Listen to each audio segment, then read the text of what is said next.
আইপিএলে ইতিহাস গড়লেন মুস্তাফিজুর রহমান। খেলবেন শাহরুখ খানের কলকাতা নাইট রাইডার্সের হয়ে। 12,37,00,000 টাকা অর্থের বিনিময়ে ইতিহাসের সবচেয়ে দামি বাংলাদেশের ক্রিকেটার হিসেবে এবার ইন্ডিয়া প্রিমিয়ার লিগ খেলবেন দ্য ফিচ। নিলামে তাকে নিয়ে রীতিমতো কারাকারি করে তিনটি শীর্ষ ফ্র্যাঞ্চাইজি। আইপিএলে ফিজের দল পাওয়া নিয়ে বাকিটা জানবো রিপোর্টে। আগেই নজরে ছিলেন মুস্তাফিজুর রহমান, এবার গড়লেন ইতিহাস।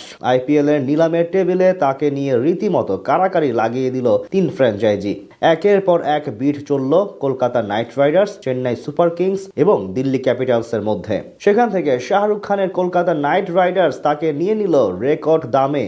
ইতিহাসের সবচেয়ে দামি বাংলাদেশি ক্রিকেটার হিসেবে এবার আইপিএলে খেলতে যাবেন কাটার মাস্টার। 2016 সালে সানরাইজার্স হায়দ্রাবাদ দিয়ে শুরু, এরপর একে একে 5টি শীর্ষ ফ্র্যাঞ্চাইজির হয়ে মাঠ মাতিয়েছেন টাইগার এই বামহাতি পেসার। সেই ধারাবাহিকতায় এবার নিলাম থেকে 9,20,00,000 রুপি বা 12,37,00,000 টাকায় ডাক পেলেন কেকেআরে, যা স্বপ্নেও হয়তো ভাবতে পারেনি কেউই। আইপিএল এর সবশেষ কয়েক আসরের নিয়মিত মুখ মুস্তাফিজুর রহমান। বল হাতে সেখানে বেশ উজ্জ্বল ছিলেন তিনি। তাছাড়া চলমান বছর অসাধারণ সময় কাটিয়েছেন সংক্ষিপ্ত ফরম্যাটে। তার কারণেই অধিকাংশ ম্যাচে জয় পেয়েছে বাংলাদেশ। এই বছর 20টি আন্তর্জাতিক টি-20 ম্যাচে 26 উইকেট শিকার করেছেন তিনি। তার চেয়ে বড় কথা, তার ওভার প্রতি রান খরচের হার ছিল কেবল 6.07, যা একজন পেস বোলারের জন্য অবিশ্বাস্য।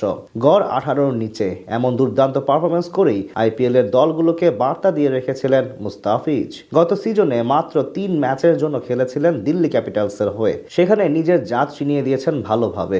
উইকেট নেওয়ার পাশাপাশি ডেথ ওভারে ছিলেন কার্যকরী। আর তাই তো এবার আসরে চড়া দামে দল পেলেন কাটার মাস্টার। নিলামে আজ 101 নম্বর ক্রিকেটার হিসেবে নাম ওঠে মুস্তাফিজুর রহমানের। সেখানে মাত্র 2 সেকেন্ড পরেই তার প্রতি আগ্রহ জানায় তার পুরনো ফ্র্যাঞ্চাইজি চেন্নাই সুপার কিংস। খানিক বাদে বিট জানায় তার গতবারের ফ্র্যাঞ্চাইজি দিল্লি ক্যাপিটালস। দুই দলই নিজেদের প্রাক্তন সদস্যকে পেতে বেশ কিছুটা সময় কারাকারি করে। এর মাঝে তার দাম ছাড়িয়ে যায় 5 কোটি রুপি। সেখান থেকে পর্যাপ্ত অর্থ না থাকায় বিট দেওয়া বন্ধ করে দেয় দিল্লি ক্যাপিটালস, যার সুবাদে নতুন করে প্রতিযোগিতায় যোগ দেয় শাহরুখ খানের কলকাতা নাইট রাইডার্স। তাদের সাথে লড়াই জমে ওঠে সিএসকে এর। দুই ফ্র্যাঞ্চাইজি মিলে বেশ কিছুটা সময় মুস্তাফিজুর রহমানের জন্য একের পর এক বিড দিতে থাকেন। সেখান থেকে দাম পৌঁছে যায় 9,20,00,000 রুপি পর্যন্ত। এরপর চেন্নাই অর্থের কথা বিবেচনা করে চুপ হয়ে গেলে তাকে পেয়ে যায় পশ্চিমবঙ্গের প্রতিনিধিরা। অর্থাৎ প্রায় 12,37,00,000 টাকার বিনিময়ে তিনি খেলবেন কেকেআরে। সাকিব আল হাসান, মাশরাফি বিন মর্তুজা এবং লিটন কুমার দাস।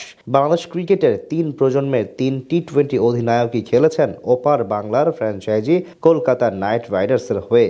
বরাবরই কথিত থাকে বাংলাদেশি ক্রিকেটারদের প্রতি বিশেষ সফট কর্নার আছে ফ্র্যাঞ্চাইজিটির। সেই তালিকায় এবার যুক্ত হলেন কাটার মাস্টার মুস্তাফিজুর রহমান।